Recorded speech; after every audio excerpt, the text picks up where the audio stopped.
Welcome back to SawmillGo. In this video, we'll just look into the system a little bit more. I'm going to show you the locations and how they help us manage stock. So I just go to my home screen here in this test sawmill. You see that I've got locations down here. So locations is really where I set up all the different areas. You can see here that the green areas, and then I've got a few smaller areas down here. What we have is various forest locations. They're the green sections. So if I take down a tree in a certain area, it's obviously allocated to this area so I know where it is. I also obviously know the GPS locations. But where it becomes really interesting is when you come into sawmill and storage and drying locations down here.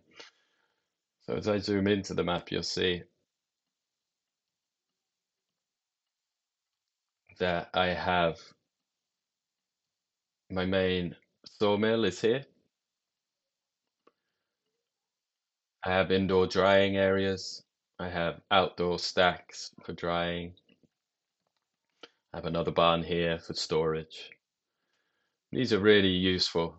If I have, in my personal sawmill, I have at least over 600 pieces of wood floating around the system. And this really helps just to track where everything is. So as I go into a plank, I can see exactly where its location is. Extremely useful. We can obviously add new locations. We simply go in and let's take, this is my location.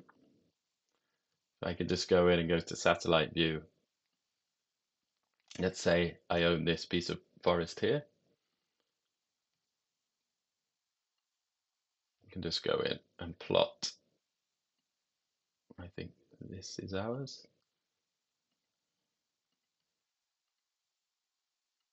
And then this goes into the system. I can give it a name.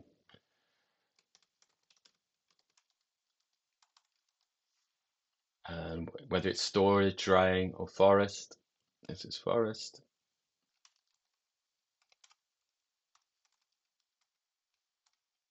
You can create a different description than this. Mostly pine. There's maybe a better one. This is obviously a working screen.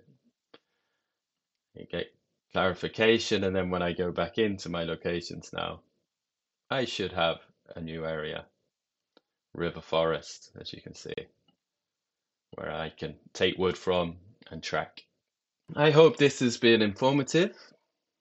Just trying to think of the other systems we have.